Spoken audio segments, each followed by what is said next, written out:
afternoon, everybody. Can I open the meeting this afternoon, please? The first item on the agenda is appointment of chair. Can I have a nomination, please? Councillor Holmes. Is that seconded by anyone? Over to you, Chair. Thank you. More than happy to accept, and thank you for that support. The next item on the agenda is appointment of a vice chair. Are there any expressions of interest for that position? The current vice chair, Councillor Cox, has told me that he'd be more than happy to continue, so I would like to nominate Councillor Cox. Thank you very much. Those in favour? Agreed. Thank you. Councillor Cox then is vice chair. On to the agenda now. Item 3, apologies. Thank you, Chair. I've received apologies from Councillor Cox, who has sent a substitute, Councillor Checkland. Also apologies from Councillors Lees, Heesam and Brian Jones. Thank you. Are there any declarations of interest? No? Thank you. The minutes of the meeting held on April the 25th. Can we take those as read and acceptable, please? Move. Thank you. Item 6 on the agenda are questions to the Commissioner from members of the public. The record shows that we've had 2 questions, one from Mr. Reid and one from Mr. Dodd.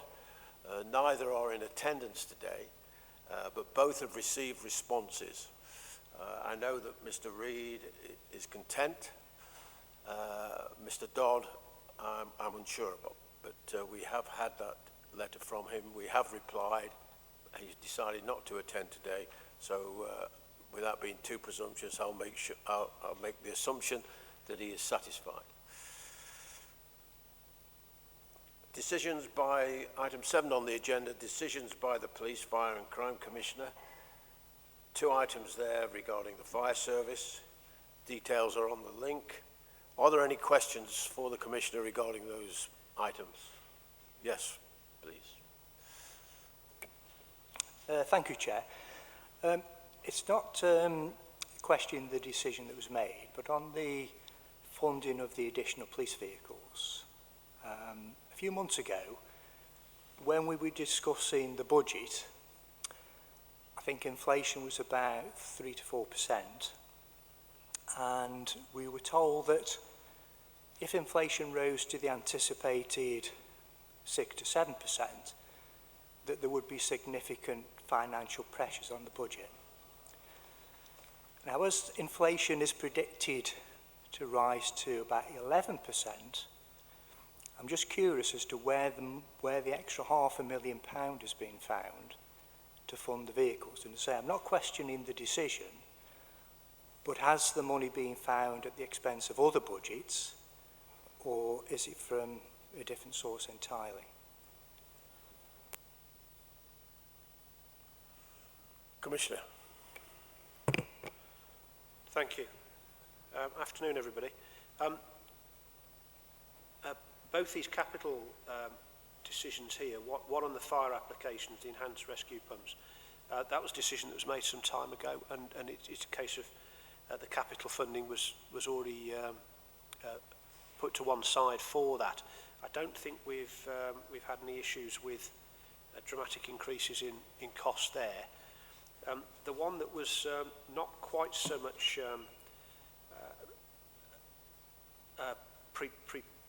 pre-planned was the additional vehicles. I'm assuming that's the additional response vehicles that we've brought in, and we've had to spend a little more on a certain manufacturing model of vehicle because of supply difficulties rather than costs, although my view is there's an advantage in getting in early there and securing a deal when, as you correctly say, we've got rising prices and prices are likely to get higher in the future.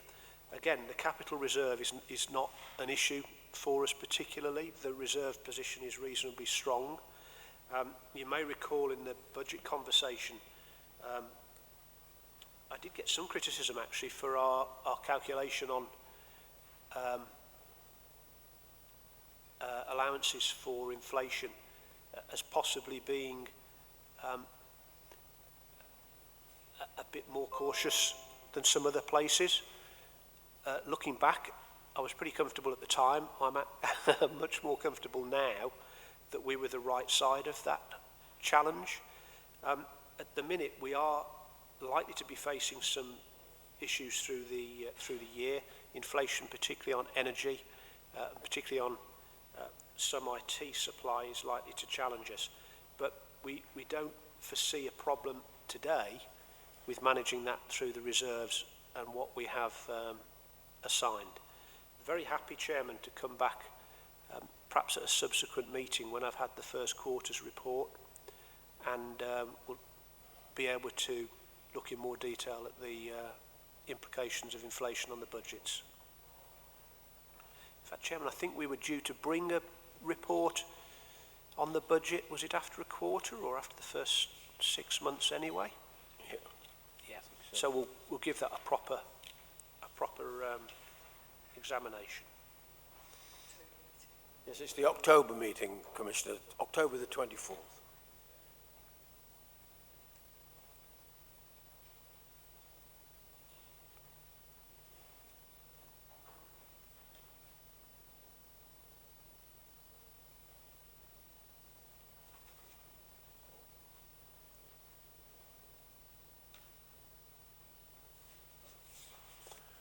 Right.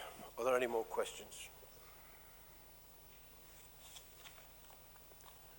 No, right, thank you. Item 8 on the agenda is the annual report. And Commissioner, I'd like to open on this and say to you, we were mindful that the Chief Constable has issued his paper on neighbourhood policing and his new model.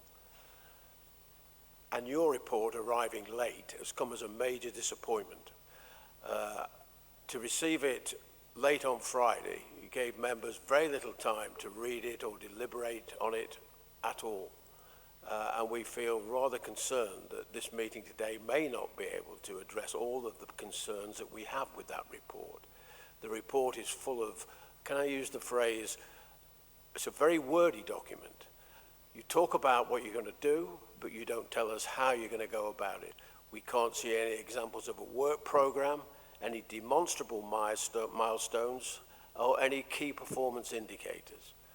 Now, for what it's worth, and we will look back perhaps, and a colleague may mention it later when we have some more thoughts around this, having heard what you have to say, is that your predecessor did at some point towards the end of his time as Commissioner present some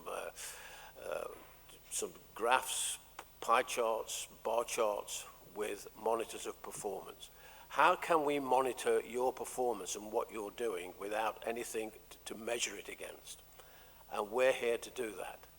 So the starting point against your report, which is item 8 on the agenda, is we are very disappointed at the late arrival of it, and having waited for it, we find it not particularly helpful. Are there any more questions, colleagues, around that document? Commissioner. Thank you, Chairman. My understanding was that the draft of the report was issued Friday before last, 10 days ago, and there was a detail on the commissioning section at the end that followed on Friday. I do apologise that the whole document wasn't ready 10 days ago, but I think 95% of it was. And apologies if that's not allowed you to fully consider it. I think your statement that it's wordy is fair enough. I think it's wordy as well. But what I've been keen to do here is really set out a different type of annual report. I'm absolutely determined to be open and transparent about what we're doing, in not just what I'm doing, but what my office is doing. And as far as possible to really explain the value of the Police, Fire and Crime Commissioner, and to evidence the activity that goes on that uses public funding, to a great degree uses service funding, to deliver on prevention, deliver on support for victims, and to hold the two services to account for their delivery against my strategic plan. So I've sought, first of all, to reflect in this document what progress has been made in terms of activity and planning, and as far as possible to evidence the particular work that my office has done, which is largely in my control. Not all of this is in my control, as you can imagine. The service delivery is in the control of our new chiefs, and it's my job to hold them to account. I've also been mindful that people ask questions about, well, what does this cost me, when it could be X number of police officers or firefighters instead? So I've been absolutely, I've not been willing, quite frankly, to release the information on the financial detail and the commercially detailed information at the end until I was absolutely sure I got it right.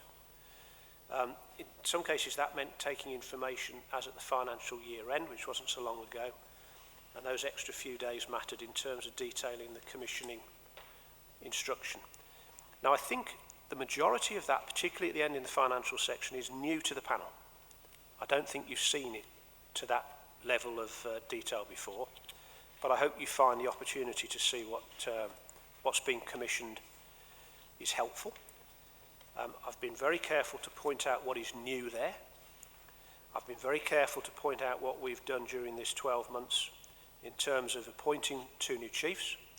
We've got a new chief executive for the commissioning team coming along, and articulate how that funding is used for the services and for the benefit of the communities. Now, in terms of performance and measurables, that's not what this report's about. This report is an annual report about what the Commissioner is doing and what activity is taking place to deliver on the plan. I've got public performance meetings, and I think you're aware that everybody gets a copy of the pack of public performance information in advance of those 4 monthly meetings that I have with the Chief Constable and 6 monthly with the Chief Fire Officer. Those are absolutely chock full of tables, charts, figures and numbers.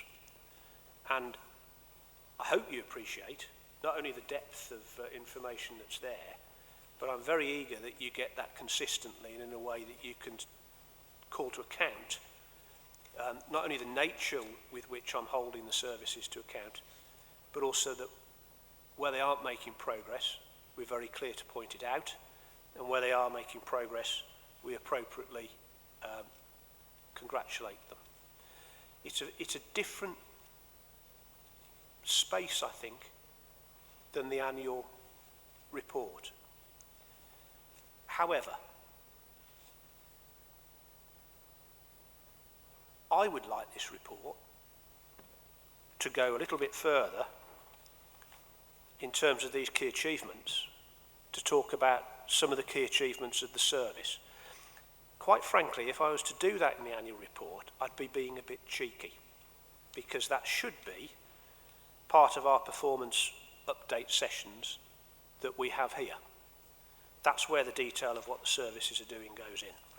But I would have liked, despite only putting the strategic plan out in December, to be able to say, here's an example of how 999 service has improved. Here's an example of how our response services have improved. Here's an example of what we're doing around child protection. Here's an example of how our fire service is expanding its reach to explore new potential with health partners. That plan went out in December, that strategic plan. The two service chiefs are drawing up their response to it operationally now, and it will fundamentally underpin the way they run their organisations in the coming months. You will have heard, I hope, that the new Chief Constable's launched his new local police operating model today. That is absolutely fundamental to delivering, I don't know, 50% of the service level improvements that I've asked for in the strategic documents. It's launched today. It was initiated in a strategic document in December, talked about before his arrival, and in 3 or 4 months, he's put the plans together to shift the teams around to a degree that's never happened before in the space of just 3 or 4 months. No doubt there'll be some teething troubles, but I think more response officers under the control of each chief inspector, a better investigation team, more proactive policing in the harm reduction hubs, and dedicated neighbourhood officers is going to lead to a far, far better service. I would have liked to have given you a chart that said response times when I started were X, today they're Y, and say that's all down to me, but I can't, because actually the response times are about the same, the contact times are about the same, and we've had a couple of HMI inspections in between that have pointed out some areas for improvement in the service, which again I was very, very keen to put explicitly, transparently in this document. Now, as it happens, the service demand has considerably increased during those 12 months. We were still in lockdown in many areas of work, and crime has slowly but surely recovered to some of the positions it was in before the pandemic. So some of those response measurables, if you like, I think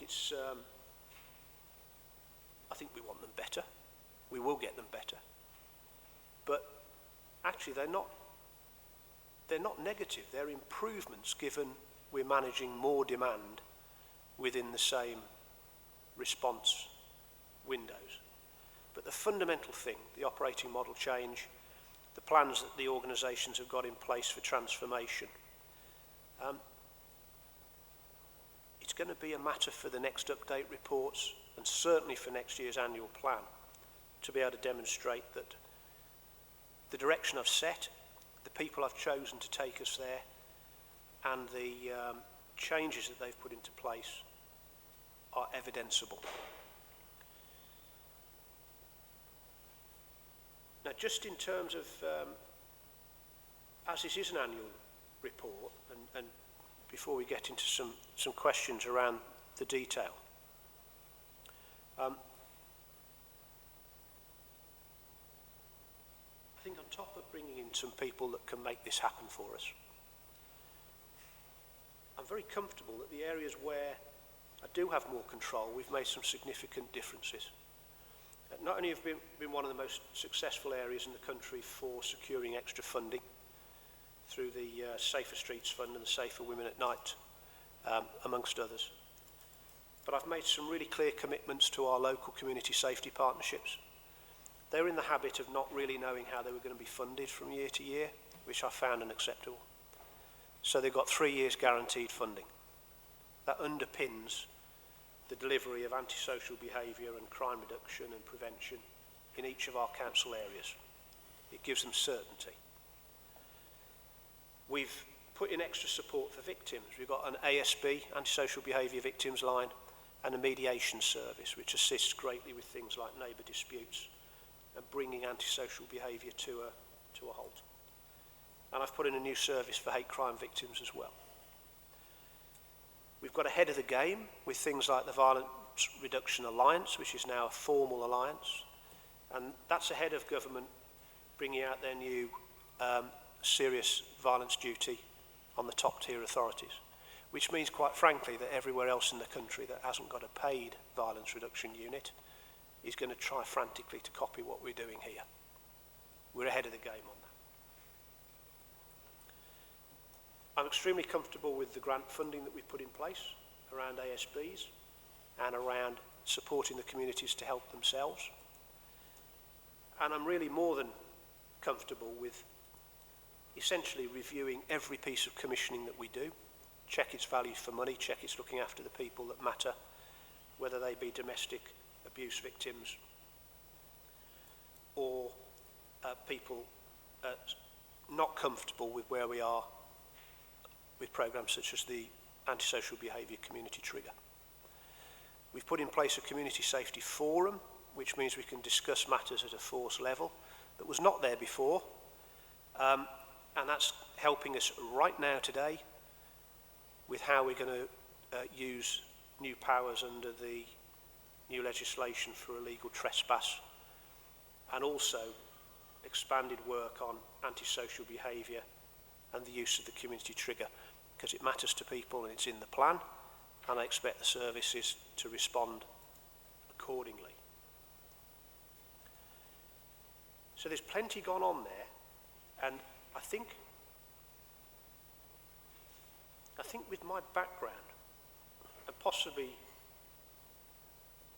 others, they might, like me, have liked to have seen a few more tables and charts, directions of travel, rather than activity. But there are some significant changes there. Underneath it all, I have a much leaner model for holding the services to account. And for me, this is a difficult thing to say. But I think the HMI inspections have shown that there were some shortcomings that neither service was necessarily fully aware of, and it's taken an external inspector to point them out.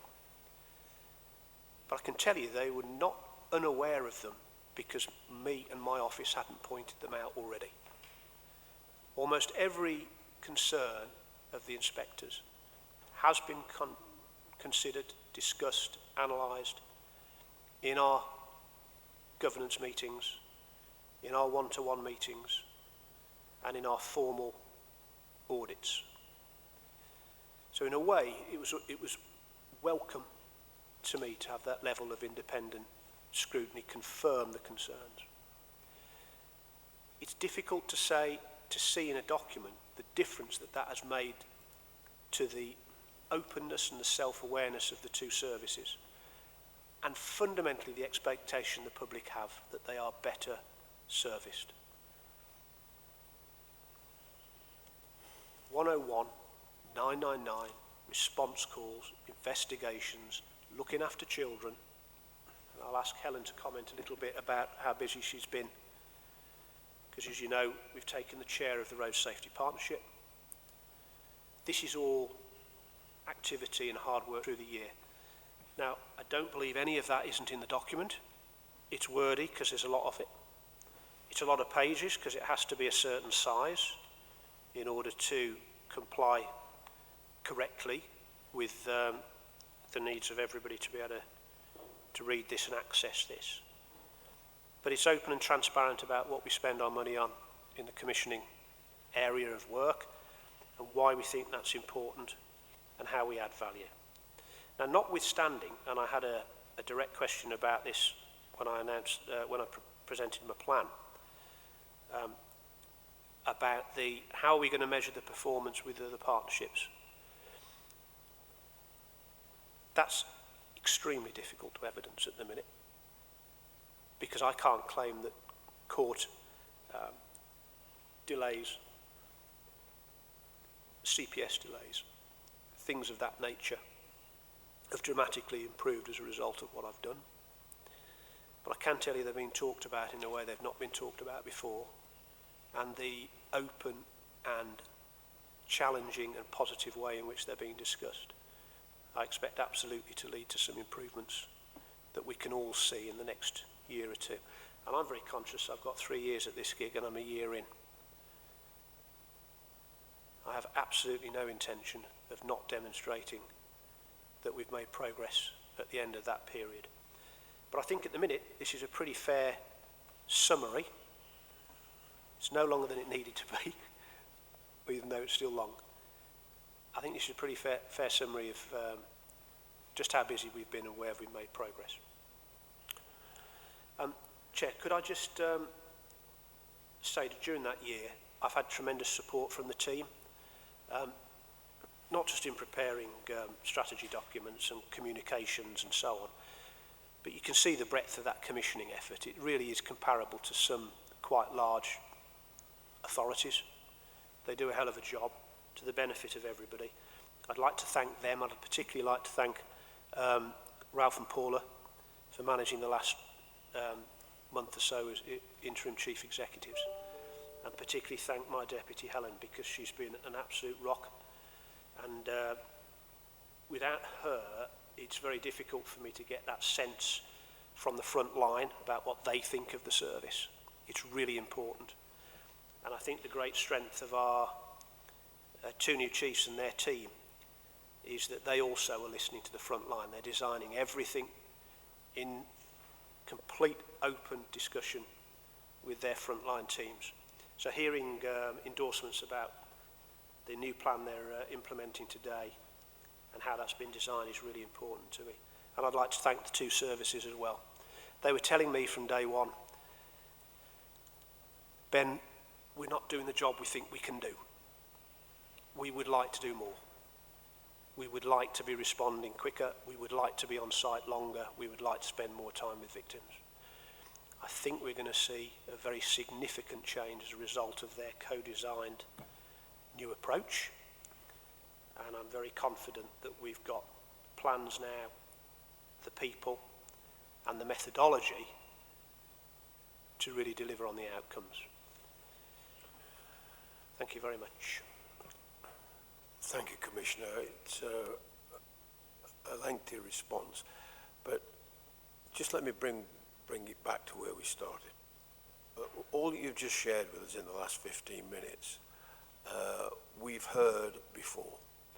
You go to great lengths to explain that to us so that we're informed, briefed and understand what's going on. And we're always grateful to hear it.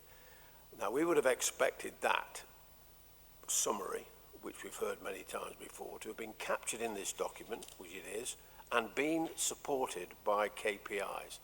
Because we can talk and talk and talk about how good we're doing and how resourced we are, but we want to be able to measure, we would like to be able to measure the performance of the Commissioner.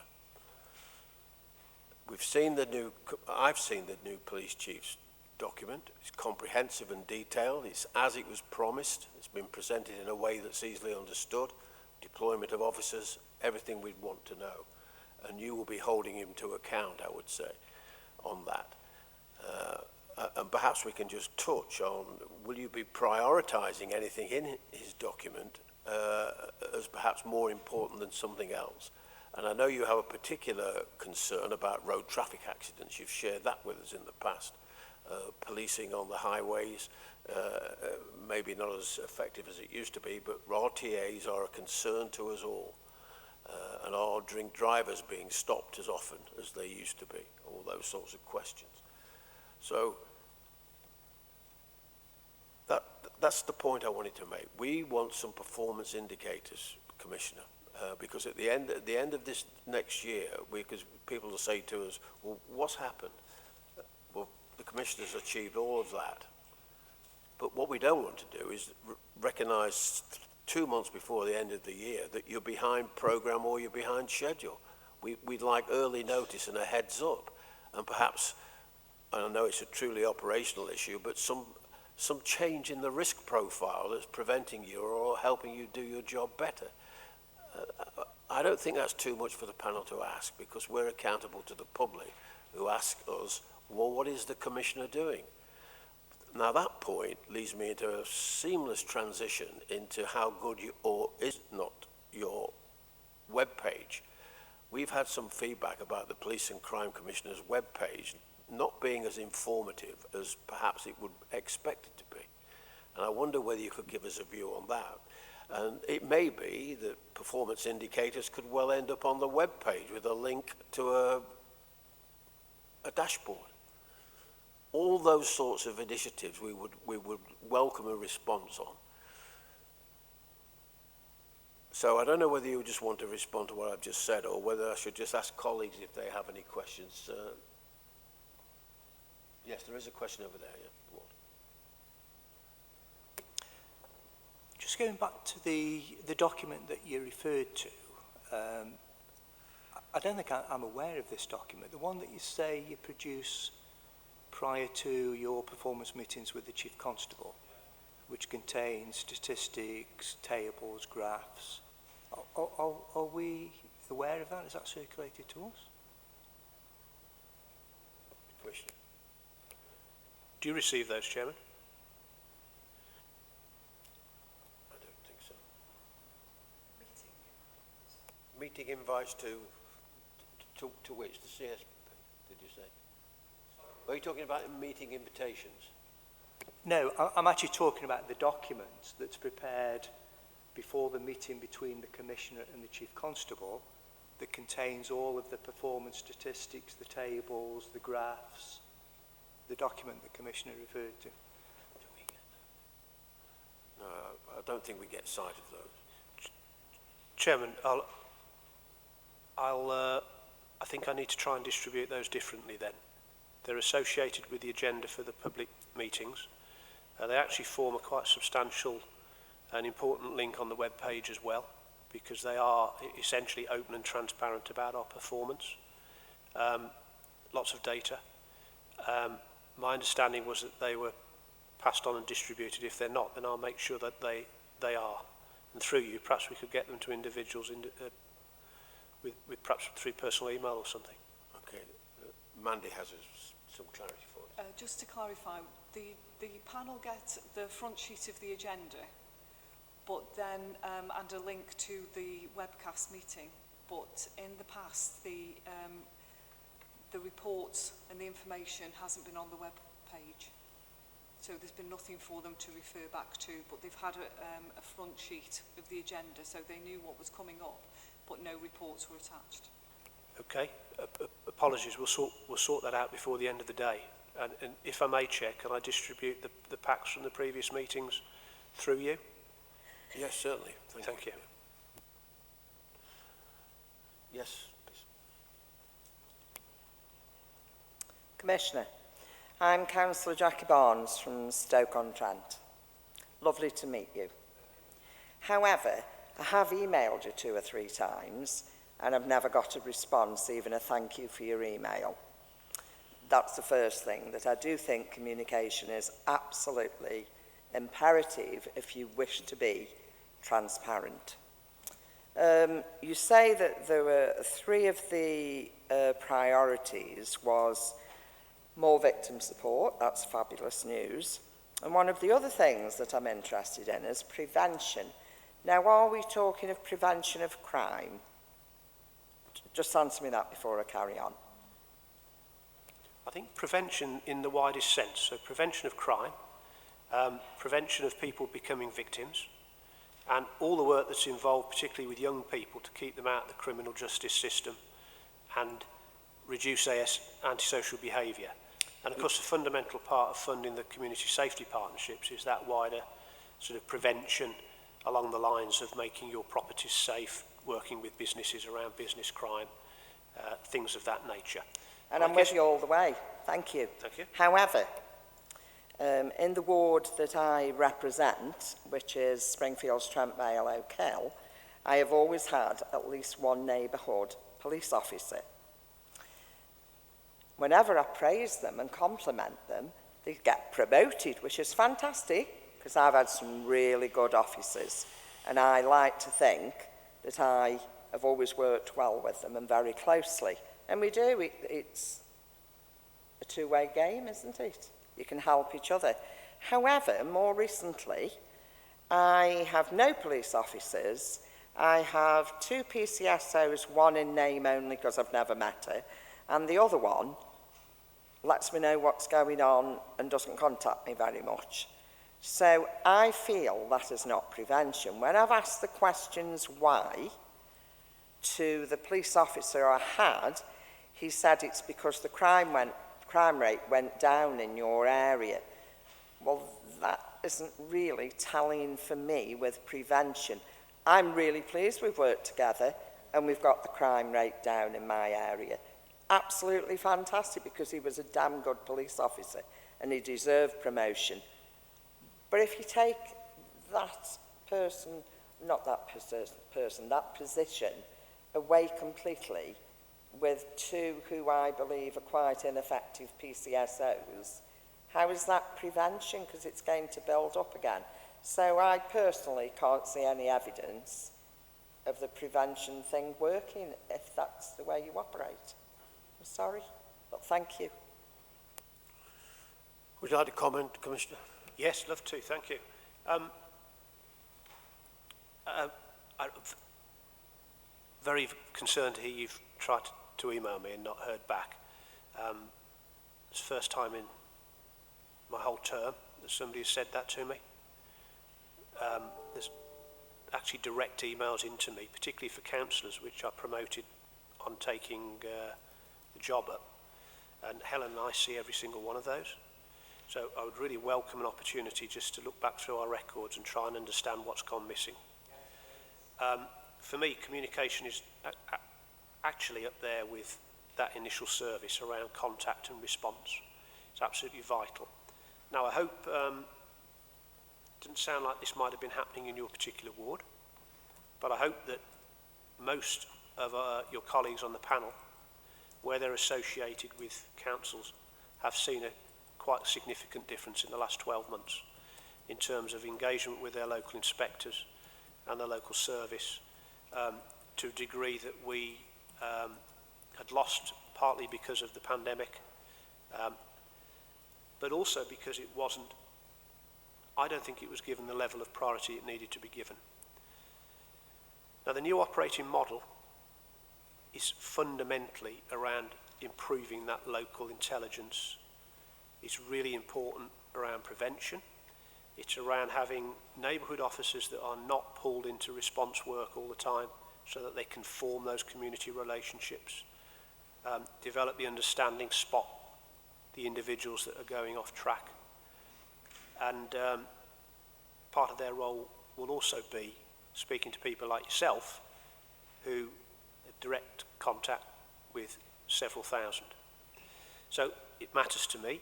It's part of why we've got a new operating model. It's part of why communication's up front in my plan.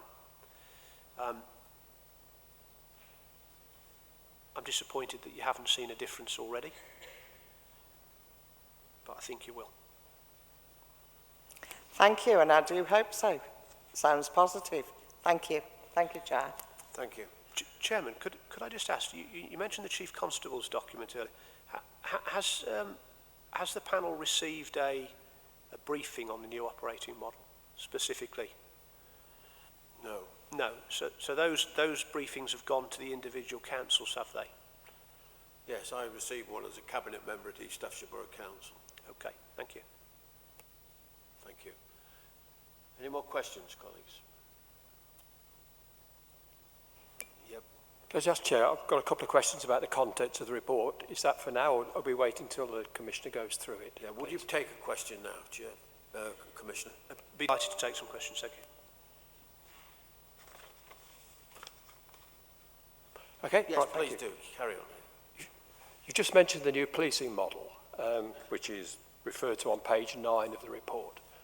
From previous experience, I know that the force over a number of years has made changes to that structure, and all of them, of course, are designed to prevent crime and give better service. Nobody would change it to worsen things, only to improve them. So, if I read this correctly, we're going back to a model that was in place, in principle, a number of years ago. Not saying that's a good or a bad thing, but almost going full circle. So with your role as holding the Chief Constable to account, I wondered if you could tell us, please, how you were able to demand from the Chief Constable a satisfactory explanation that this reversion to the old model was, in fact, the best way to go forward. Thank you.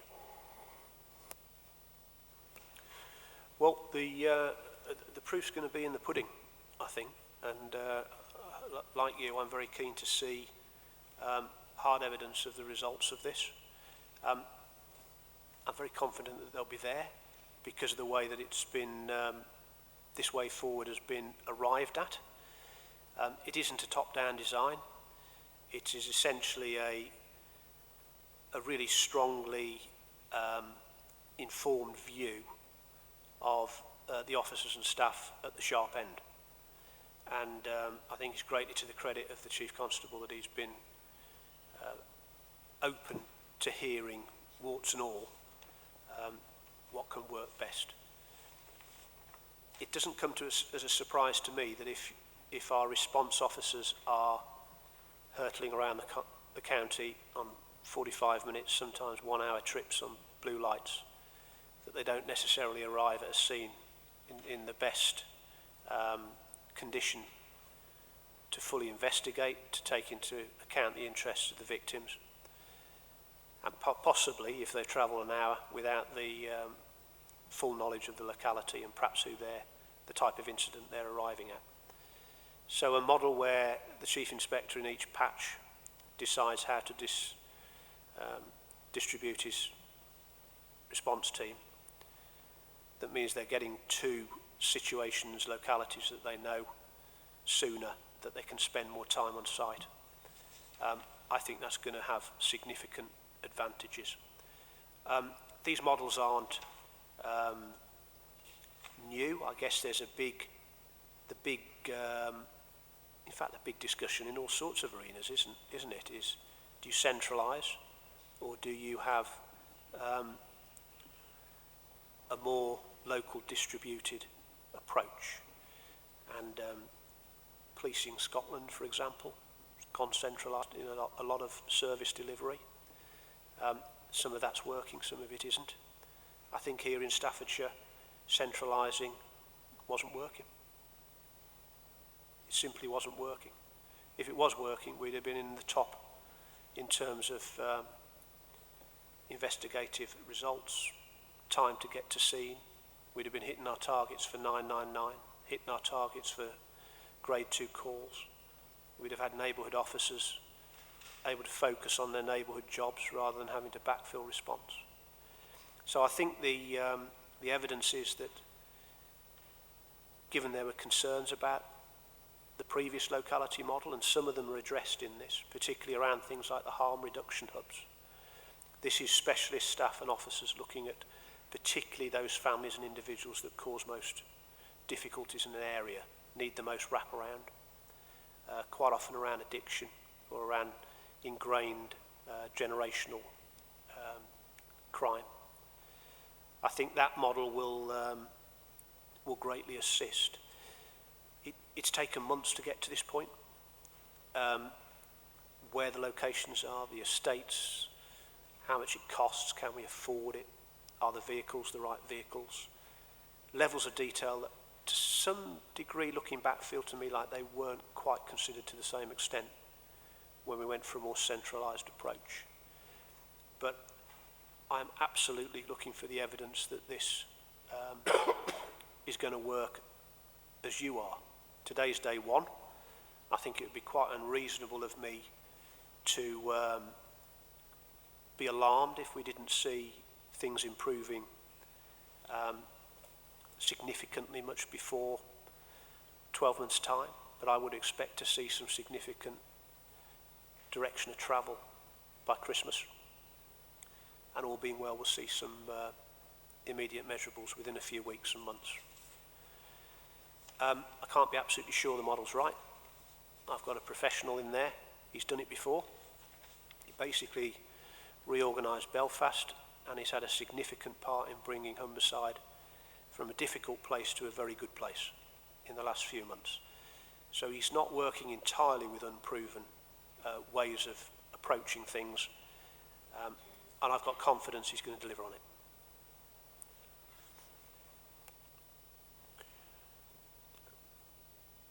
Sorry, I've gone out of sequence there. Mr. Holmes is first. Thank you for that, Commissioner. I've got to say that we've had a briefing off your officer, actually. No paperwork, no nothing. He came to the parish council meeting and gave us what he is now going to do, which was get out of his car, not just drive around and get out and sort things out. So we are going back to how we were, and I think it's a good move. Thank you very much. Thank you. Mr Hudson. Commissioner, a welcome today, and going back to 10 BCUs. You say in your report that you're going to closely monitor the progress. How are you going to monitor the progress?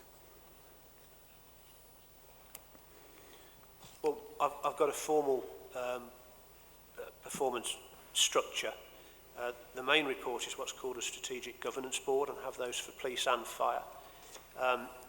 Issues where we have a really holding the service to, firstly, to move just from reporting on performance as a static thing, X number of cases today. We're looking for how that compares with the past, and we're looking for where they think it's going to be in the future, given the interventions that they are making. And this is fundamental, and it's different in terms of the approach. My first concern is, are these plans working? Whatever they are. Whether it's the child protection inspection response, is what the service is doing having an impact in terms of officers attending domestic abuse cases, looking for the interests of the children in those houses? Are they concerned and ready and trained to hear the voice of the child in those situations, which was explicitly talked about in the child protection? And I want to see evidence of that. In this plan in particular, and I've got the Strategic Governance Board tomorrow, there's a whole wodge of performance stuff.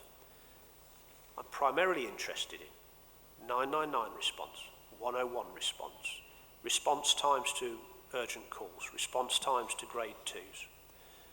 Where are they going to be in 3 months? If they're not there in 3 months, why? Is the plan wrong? Is the implementation wrong? Is the funding wrong? But why? Because until we're confident that the plan is delivering, we need to keep on checking it. Now, that is exactly what you want to do to me here today. But this is day one of the plan, essentially. This is, as we speak, the time at which the two services are writing their new operating strategic management documents in response to my strategy of December. It's not quite day one on some of the HMI stuff. We had 2 letters of concern, one about contact and taking into account the victims and previous experience, putting them first. And I believe we have to report back on that within, it's either 3 or 6 months. Ralph might be able to correct me. So we're already on quite a tight line to deliver against those particular outcomes. So I have the strategic governance boards. We have, I have one-to-one meetings with both chiefs. We then have meetings with the chiefs and deputies and my chief executive where we work through issues as well. Quite often that's to raise things on the agenda that we're concerned about, wait for a report back, and then we'll see the detailed report at the Strategic Governance Board. And the value of the Strategic Governance Board performance pack is it's now very much aligned with what I'm putting publicly out in those public meetings. But I don't think it's fair that we see something that suggests we're in the bottom 8 or 9 for 999 response. I don't want us knowing that and the public not. So for me, it's the same pack, the same performance that's driving both agendas. And that is a rigorous process of holding to account. And then the inspectors come in and they make sure that I am doing that as part of their inspection as well. Because to me, it's all about a customer journey, isn't it? So we're looking at response now, we're looking at contact, we're looking at response. How are you going to monitor the actual service that the public gets? So the quality of an investigation, because we do hear some horror. I know you're not into the day-to-day policing of it, but obviously somebody's got to monitor the quality of investigation when the police actually arrive. How are we going to monitor that? Yes, thanks, Chair. core measurables, so how long, how quick, etc. But then there's also survey work. There's a big survey just been done, the first one that I've done jointly with the Chief around satisfaction, because it's as much about what was the experience feel like to the victim or the wider public. So we'll get the responses back from them in the next month or so.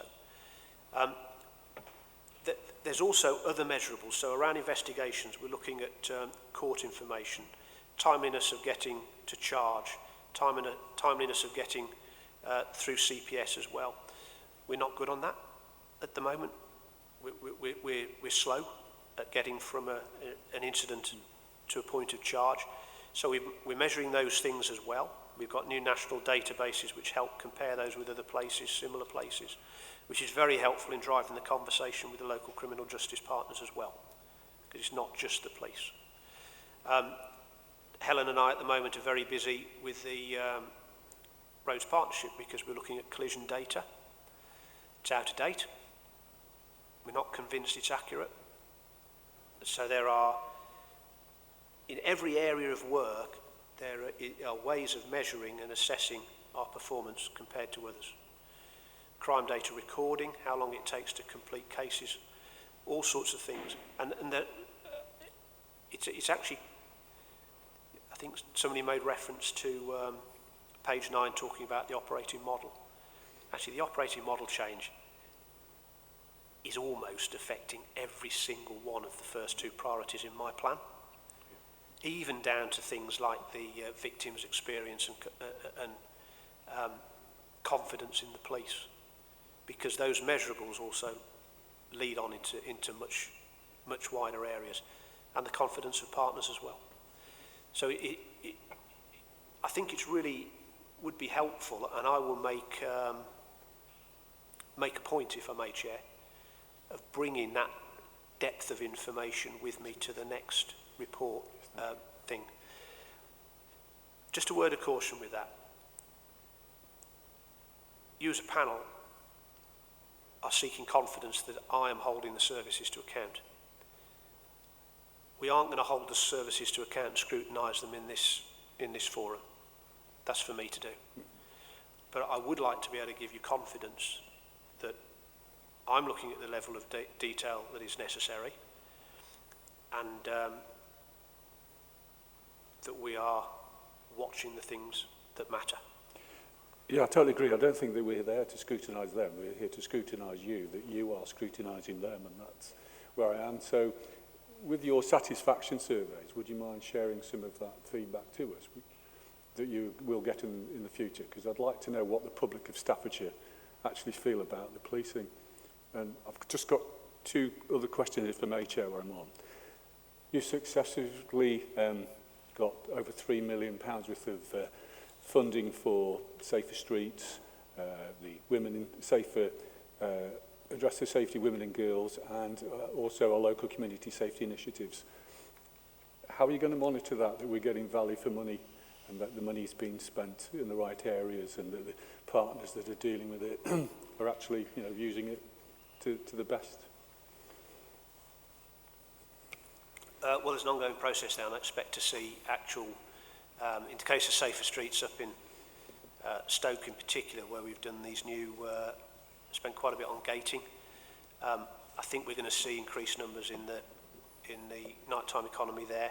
Hopefully, people will be feeling safer, and more importantly, there'll be less street crime, things of that nature, which are directly linked to dark alleyways and unsafe spaces. The bidding process for this stuff is really quite tough. It doesn't get approved unless it's the right places with hot spots. It doesn't get approved unless it's proven sort of methodology. I think the more difficult ones to measure, perhaps around the safer women and girls thing, quite a bit of that is around education, trying to challenge attitudes. There's been a very good social media piece of work around what's harassment, respecting people. Now those are quite difficult to measure, and they're part of a concerted effort nationwide to start changing people's attitudes about things that have otherwise not been challenged before. all of these bids are worked up in partnership with other organisations, authorities. It's mostly for them to deliver, actually. My commissioning team is really busy securing the bid, putting together the appropriate level of detail and bringing in the consultants to actually work with them to deliver it. But I think in terms of reporting back to government, there is a phase of formally reporting how it's been used, how it's been spent, making sure you've hit the targets and delivered what you said you would deliver. That's quite important. One or two cases we had to give a little bit of money back on the one. Couple of situations where actually the authorities couldn't assist us in the end in the way that we secured the money for. And that's unfortunate, but you don't start unless you can deliver what you said you're going to deliver. My last points are on road safety, which you know is very close to my heart. I've done quite a lot of work in my division as a county councillor. What work have we commenced to refocus the partnerships activity? Also, when can we expect to start seeing some of the new digital cameras in our speed cameras? And Helen, we've missed you 3 times at your Toxteth. We'd love to see you if you can come and see us, because you know our speed watch is a very hard working community speed watch, and there's 1 or 2 things we'd like to ask you, and I'm not going to ask them today because it's things that we need locally, but you know, I'm even going to a biker's breakfast as the Mayor of Burton at JCB, so if you're there, come along, because I'm going there to promote road safety and motorcycling. But as I say, people keep asking me about our speed cameras, and I know it costs lots of money, and I know that we're going to, over the next few years, you know, replace with digital cameras, so we don't have to keep replacing the film all the time. They just... Do you mind if I just ask Helen to take us through a bit of the road safety activity, and I'll fill in any gaps. She probably won't leave any. Yes, that'd be interesting. We see her face so much on Twitter, in a yellow vest and a camera or a hairdryer in her hand, I'm not sure. Okay. Yeah, I have been very busy. I mean, other than the work that I'm doing with the Staffordshire Safer Roads Partnership, which I think is going really well. I think the Commissioner is also. We've now, I think, achieved a real joined-up partnership focus on this really important area of work. I mean, I'm really happy to bring more of a fuller update to the next meeting. Very happy to do that. As far as what I've been doing, I think I'll take the opportunity now. I've attended lots of educational events that target our vulnerable road user groups, such as child pedestrian training at a local school. I too am going to a biker breakfast on Sunday up in Leek, I think I'm going to be. You know, they all add to the education focus that the Roads Partnership quite rightly has. There's still too many people dying on our roads or being seriously injured. There's a lot more work that we've still got to do, but our eye is definitely on the trends that are happening now. I've supported the Roads Policing Unit and the Central Motorway Police Group, where I was in a high-vis jacket on the M6 on Friday night for lots and lots of hours. These officers are at the sharp end on our roads. A lot of the work on Friday night was focused around the fatal 4. So I can assure you there's lots of people with tickets for speeding, using their mobile phones, not wearing their seat belts. It's quite astonishing, I think I'll use the word, astonishing to see how many people break the rules, break the laws on our roads. I was witness to 2 drivers watching videos on their phones while they were doing 70 miles an hour on the M6 on Friday night, you know, and this has got to stop. So we can do lots of education around this, but there's also a time for enforcement, and you know we've got to get the balance right. Speed watch groups, yeah. Most recently, I've been out to South Staffs and to East Staffs. They're the most recent ones. I'm going out again next week. I'll have a word with you later because we've got a few on the list. These are groups that are growing. It is absolutely fantastic. I think we started with about 60 groups this time last year, and the target, and it looks like we're going to get there, is about 80 by the end of the year. I mean, it's absolutely phenomenal. You know, these are volunteers giving up their own time to work in their own villages, just to make their area safer. They're an absolutely amazing bunch of volunteers. Thank you very much to them all. And they do provide us with some really useful stats for our road policing unit. So, you know, I hope that this will continue to grow. And I think the speed cameras, I think, are later this year. Thank you. We've entered into the next stage of the procurement for the speed cameras, ready actually within days just to finalise that. So the first batch of new digital cameras will be in place in the hotspot areas. We're also evaluating a new piece of technology which allows us to assess speed hotspot areas without having the very expensive and formal speed monitoring sessions. Now, I'm very hopeful that this will take us into a space where elected representatives will be able to bring areas of concern to a far greater degree than they have before, that we can measure very quickly whether they're worth more attention, and I think that will drive activity from the roads policing unit, but also potentially some new enforcement sites. But I think the point that Helen makes is really key. This isn't just about the speeding. It's the MOTs, the insurance avoidance, the people driving under the influence of drink and drugs, people on their mobile phones and all the rest of it. It is just extraordinary. And the wider value of the roads policing units in stopping somebody for one of those things and finding a bag of drugs in the back, or that they're carrying somebody with them who's wanted in Manchester, I think happened the other day. So I'm really delighted that we've remained so busy on that focus, because it has impact right across the piece. Thank you, Commissioner. And Mrs. Fisher, I think we'd take you up on your very kind offer for the next meeting. If you could give us a road safety update, that would be really helpful. Thank you very much. Mr. Walker first, if you don't mind. Thank you, Chair. It's good to see the new operating model being implemented from today, and I'm sure that over time that will become very effective, and we'll see the benefits of that. The Achilles heel of the force seems to be the contact centre and the performance in answering 101 and 999 calls. And it was obviously a priority in your report for last year. It still remains a priority, but it doesn't seem to be improving. And a few days ago, I went onto a retired police officer's Facebook page, and virtually instantly I came across 3 posts on that page. One was a person who had contacted 101 and after 46 minutes hung up.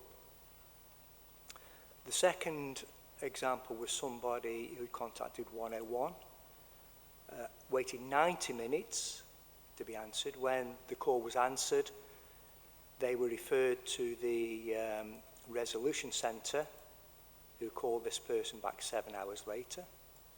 And the third one was somebody who dialed 999 and after 10 minutes of waiting hung up. So there are clearly significant and totally unacceptable issues in the way that calls from the public are being handled, either via 101 or 999. So when can the public expect to see some improvement in this? Well, I was going to say service. It isn't a service. Keith, you're absolutely right. It's why it's, along with response, my top priority, and it's going to stay there. I think some of the forces they seem to have dealt with this short term, then it drops off again. I just cannot understand why this isn't, well, I can't understand why the service perhaps in the past hasn't seen this as important as we do. It's absolutely fundamental. We've got a big increase in volumes post-lockdown. Okay, everybody knew that was coming. There's a big increase in volumes around the country. Yeah. So why aren't we dealing with them at least as well as the rest of the country? It takes a while to train people. It takes months actually to train people. We've had 2 tranches of 30, so I think about 60 people recruited into the team in the last 6-7 months, and that's beginning to have an impact. Terrible trouble with COVID at the end in terms of staffing levels being 40%, sometimes down on only one shift. I've had personal experience myself, like you've outlined. Twice I've used it and waited over 35 minutes. When it's good, it's good. When it's poor, it's rubbish. And I think it's absolutely essential that we see it improve. The Chief's under no misapprehension about this. He's just employed a new, I believe, Chief Superintendent, who's vastly experienced in contact specifically. I think she's taken up her role last week. We're investigating technology. We've had peer reviews. We have people visiting other areas visiting us to assist. We're looking at how they do things better and some of the choices. It's absolutely fundamental we get it right. Realistically, I don't think I can be comfortable if this isn't in a different place by the end of the year. I know it's getting the attention, it's got the resources, because one challenge might be, well, Ben, where's the money that is needed? It's not a resource issue. There's funding for the extra staff, but there's also the attention and the performance meetings. It's the first thing I talk about. It's not always welcome that I do, but it's the first thing I talk about because for me it's a real measure of confidence. And quite honestly, if you've waited that long, next time you call 999, and that also leads to problems because of 999 really needs to be for emergency calls. So let's pin a date on this. We need to think to see ourselves, we need to see improvement within weeks. It's part of the new operating model that this happens, because there's new triage, there's new ways of assigning people that are going to be falling off the back of that. There's new pressures because it's part of the children's inspection, but also the letters of concern from the HMI. So it's getting every level of attention. We need to see it going in the right direction in the next few weeks, and I think we need it to be at least average by Christmas. But my ambition is that we're back in the top 10 in the country for contact, which is where people in Staffordshire would expect us to be, I think. Thank you, Commissioner. Mrs. Edgeler. Chair, can I just mention one more point? With this being such a significant issue, I wonder whether we could consider having it as an agenda item at meeting so that we can look and we can see what progress has been made.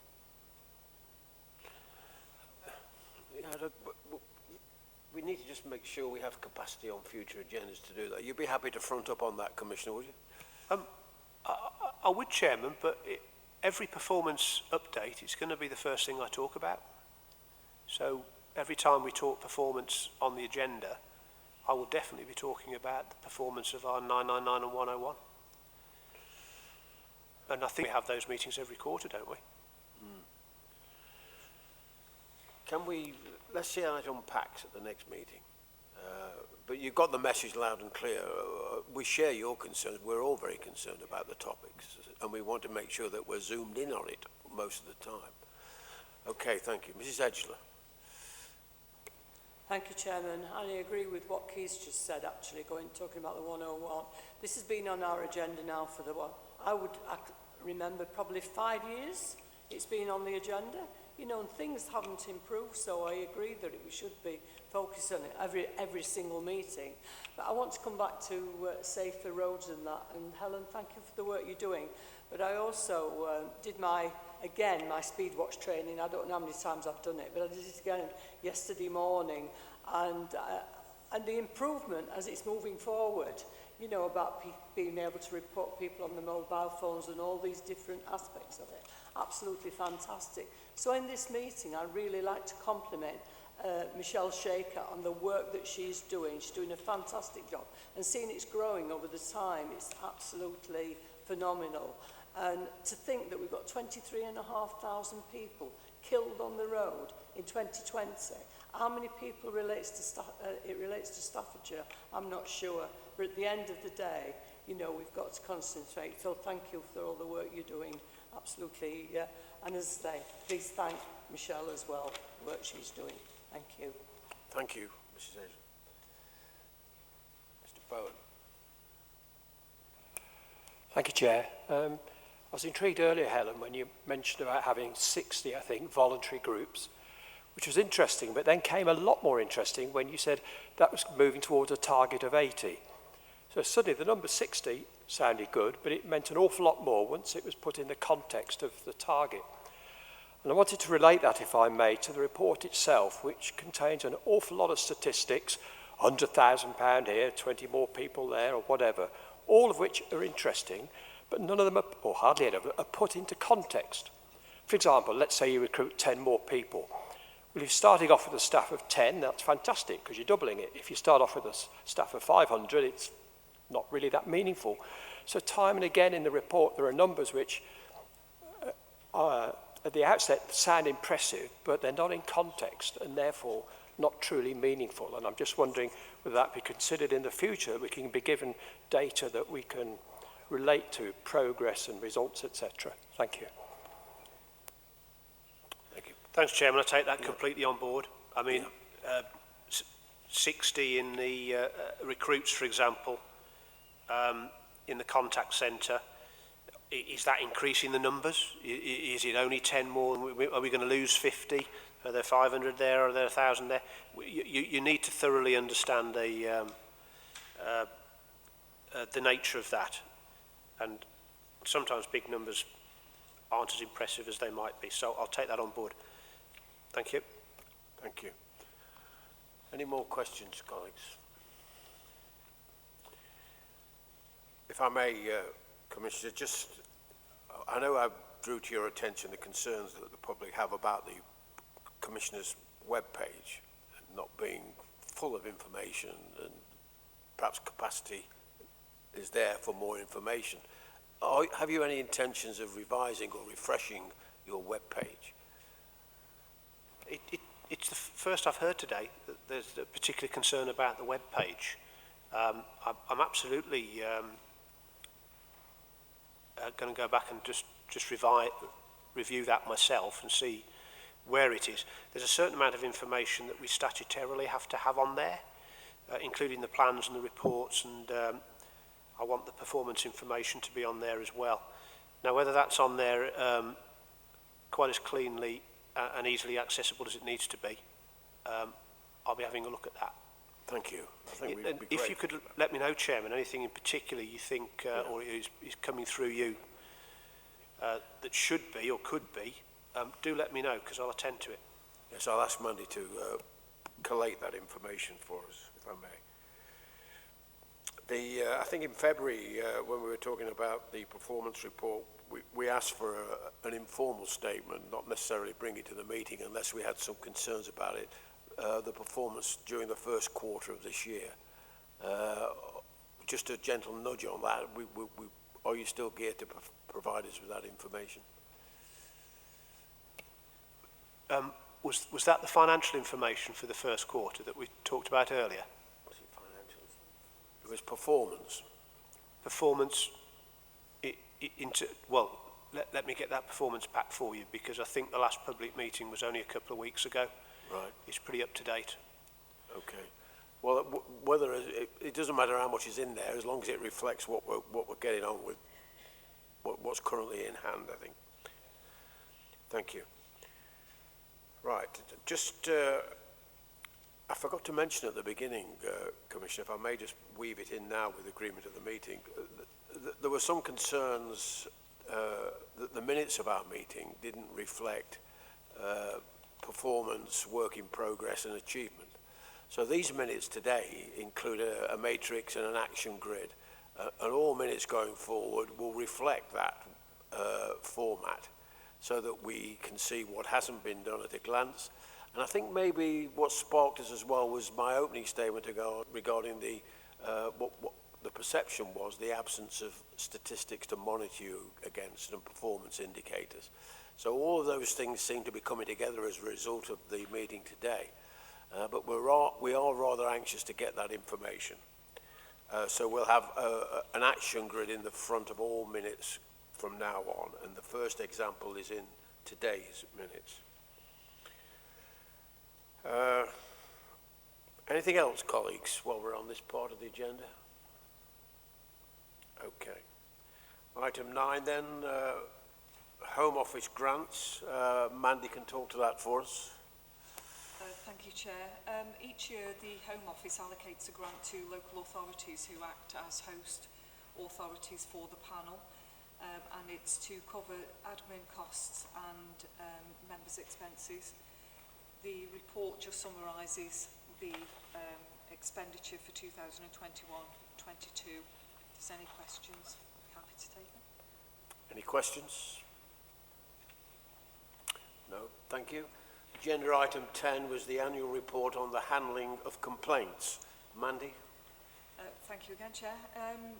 The Police, Fire and Crime panel has statutory responsibility for handling and recording complaints against personal conduct matters of the Commissioner and his deputy.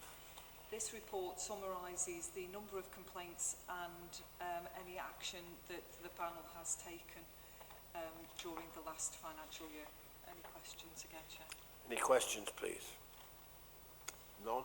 Right, thank you very much.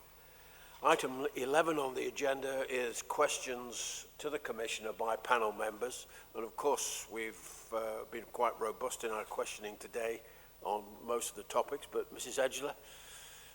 Could I just ask the Commissioner, we talk about getting people to court, you know, if they've committed crimes and that.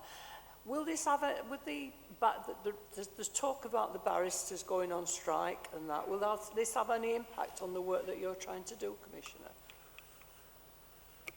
Yes, it will. The magistrates' courts aren't in a bad place, actually. They've mostly caught up with their backlog that was generated during the pandemic. Crown courts, not so well. I think, interestingly, I was in a regional discussion with courts. Staffordshire's not quite improving to the rate as some others in the region. There are issues like the nature of the courts, and particularly the fact that they've taken on, or now they're dealing with some cases that have been hanging around for a while that are very complicated. So if you get something that occupies the court for 3 or 4 weeks, that's an awful lot of business that can't go through that court during that time. And Staffordshire's courts are used for quite complicated cases. So we are struggling. They are very worried about the impact of the barristers' action. It's really quite key that is resolved. Also interesting, I think, with your indulgence, Chair, Helen and I visited the custody suite at Stoke the other day, and that we saw the room they got set aside for attending court remotely, online. And we thought, well, when we went to the court, we thought this is fantastic that you can have people giving their pleas or having their sentences and so on heard. But the difficulty with that system is a huge implication on how the individual is managed. So previously, an organisation from the court would come and take possibly half a dozen detainees to the court in the morning, freeing up the custody suite, and business would be done at the court. The same organisation was not prepared to escort the detainees to the online room. So there are all sorts of implications of the custody suite having more people there for longer than they'd expected, not being able to turn the spaces round, and individual officers being required to manage that process. So it's funny the unintended consequences you get from what appears to be an absolute no-brainer to the implications for contracts and agreements and so on. And the courts are, to some degree, and I challenged them on this the other day, they seem very keen to revert to practice from before the pandemic, when actually we discovered some advantages, and it's a case of continuing to work through. But we are getting a lot more positive interaction under the recent leadership change from the Ministry of Justice, and there's a lot of good stuff coming forward, not least in legislation around women being able to hear or give evidence in protected spaces, not to have to be challenged by people accused of raping them, things like that. So there's just a lot going on in that space, which means better justice, but boy does it take a long time. And it doesn't help, quite frankly, that if we're taking, as an example, if we're taking something in the order of, say, 50 days to get to charge, and other places are taking 30, those things have an implication as well, because witnesses and victims withdraw from the process if they're delayed too long. It all really matters to that sense of justice being done. In the context of what you've just said, Commissioner, the work of the Crown Court, as far as I understand it, is mainly generated from the Magistrates' Court, who are still working very hard. And I can't envisage they'll put a brake on referring trials to Crown Courts. And the worst thing, of course, that could happen, and you're always innocent until proven guilty, is that people will be subject to a really harsh, I forgot the word now, but anyway, you could be remanded in custody for an extended period, perhaps unreasonably, because the Crown Courts aren't operating. So there's something to a big thing to sort out there in terms of joined up thinking. Really, yeah. Yes, Philip. Just a quick one, Commissioner. Years ago, it was ventured, and Keith will remember, and my other colleague, that they're on about night courts and weekend courts. Do you think that the future may be that we go along those lines, where people can be charged in the police station and put before a court any time of night or day? Yeah. A number of the Nightingale Court type improvements, we've actually kept a fair few of those in the region compared to other parts of the country to help to catch up again. You'd think so, wouldn't you? And it's partly why it's in my plan, because I think this stuff matters really. I don't know how far I'm going to get with some of this, because I can't tell or direct. I can only look to influence and convene, but we're in a different place from a year ago. I think there's an appetite to take technology on and think about things differently. But Chairman, you're dead right. Sometimes innocent people are also delayed from having their cases heard. It's not in anybody's interest. The word I was looking for was those on curfew as well. Extended periods of curfew pending an appearance in the Crown Court. Mr. Bone. Thank you again, Chair. Complete change of topic, if I may. We haven't mentioned fire and rescue yet today, so I thought I would do that if I may.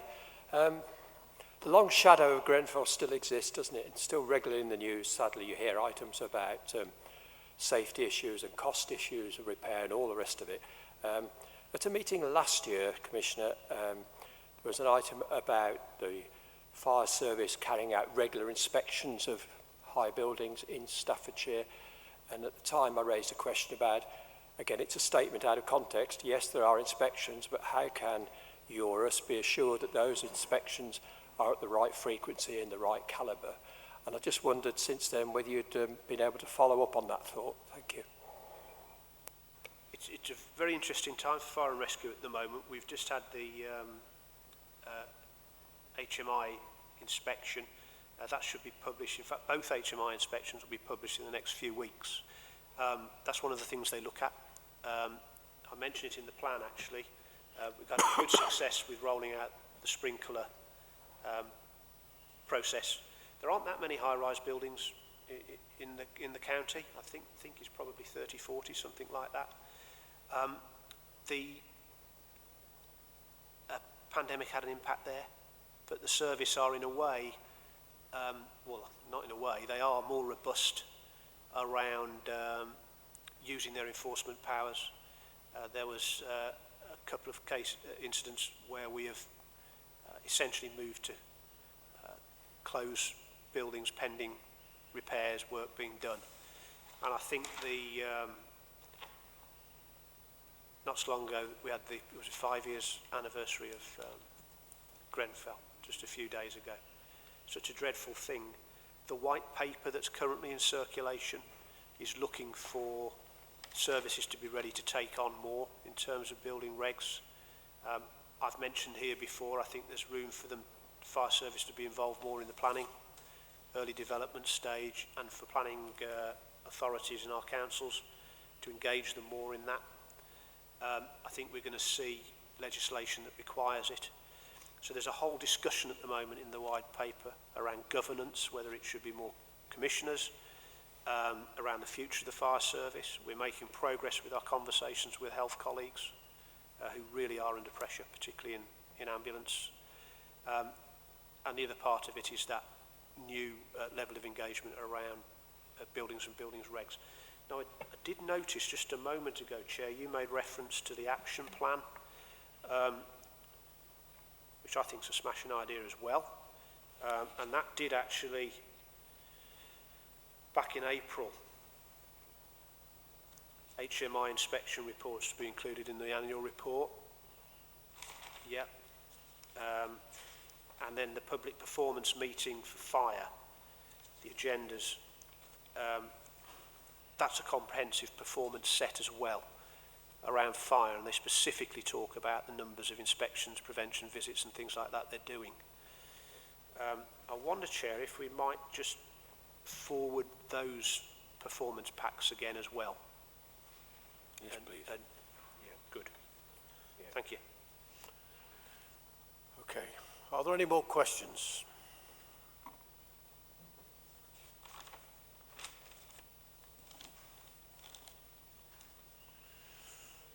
No? Okay then. Well, I think at this point I'll thank the Commissioner and his deputy and his supporting member who sits there for their attendance. It's been a useful meeting, very much appreciated. And at that point, I'll close the meeting for today. Thank you.